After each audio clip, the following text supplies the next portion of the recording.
Salam bagi kita sekalian. Sebelum saya menyampaikan suara Tuhan di dalam penglihatan, marilah dulu terlebih dahulu kita berdoa.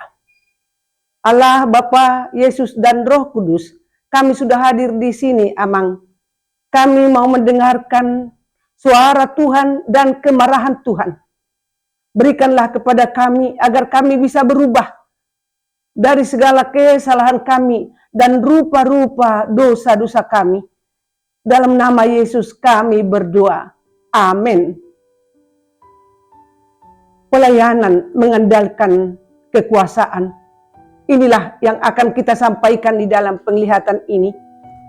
Bapak Bishop yang terhormat, Bapak para DS, begitu juga para pendeta, guru Injil, dan juga para speaker majelis dan seluruh warga jemaat wilayah 1, 2, dan wilayah pengembangan. Di sini saya berdiri menyampaikan suara dan penglihatan dari Tuhan. Sudah 1 bulan sebenarnya, Amang, Bapak, Ibu, suara Tuhan ini diberikan kepada saya sebagai hamba Tuhan. Tetapi karena saya diambang ketakutan, tidak berani saya menyampaikan, hingga Roh Tuhan selalu menyentuh kehidupan saya, agar saya sampaikan. Inilah saatnya, sampaikan sekarang di tengah kita. Di satu waktu di tengah malam saya berdoa. Setelah selesai saya berdoa, lalu Tuhan menunjukkan kepada saya ada kebaktian minggu di dalam satu waktu. Dan para jemaat datang ke gereja itu, masuk ke dalam gereja dan duduk. Saya juga masuk ke dalam gereja dan duduk. Saya duduk di sebelah kanan dan di depan. Begitu juga teman-teman duduk bersama-sama. Tetapi ada sesuatu yang lain kami rasakan. Yang sebenarnya di altar itu adalah tempat untuk memimpin nyanyian, memimpin doa, dan berkhotbah bersama dengan mimbar. Tetapi itu tidak ada. Yang ada apa yang ada? Kereta yang disusun di altar. Dan di manakah lilin? Lilin diletakkan di atas lantai gereja. Melihat itu ada beberapa orang jemaat menangis. Mengapa jadi begini? Tapi ada beberapa orang tertawa, senyum. Mengapa senyum? Kita tidak tahu. Lalu datanglah seorang perempuan yang berbaju putih, panjang bajunya, datang ke depan. Dibakarlah lilin itu bersama dengan seorang anak kecil berumur 12 tahun.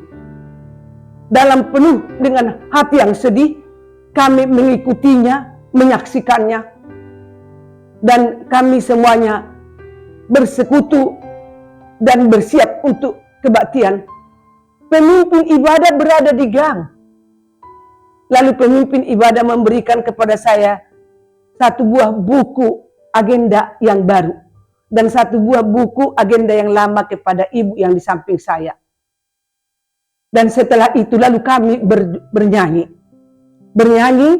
berdoa dan mendengarkan firman. Selesailah ibadah.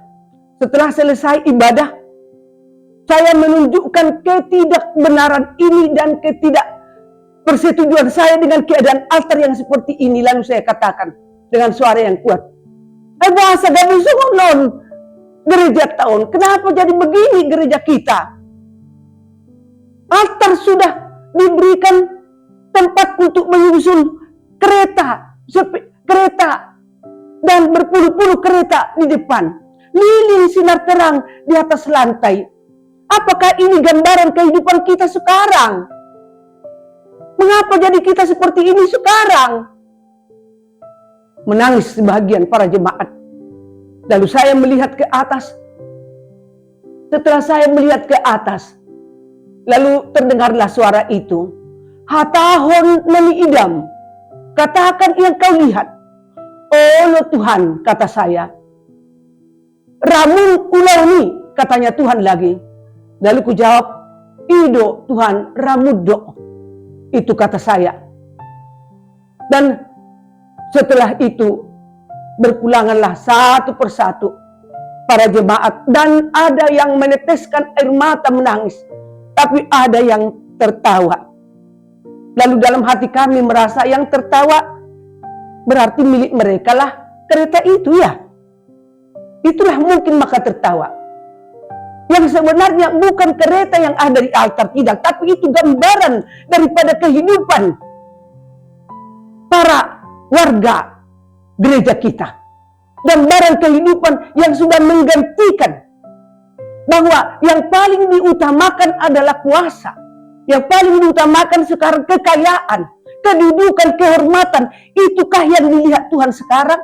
Maka sampai Tuhan marah menunjukkan ini kepada kita. Dan dibelakangkan Tuhan Yesus. Dibelakangkan sinar Yesus. Inilah sekarang keadaan kehidupan kita.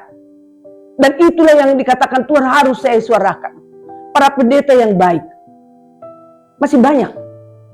Pendeta yang tulus masih banyak. Pendeta walaupun menderita tertekan tapi tugasnya dilakukan dengan tulus dan murni masih banyak. Diberkatilah. Diberkatilah amang para hamba-hamba Tuhan yang baik.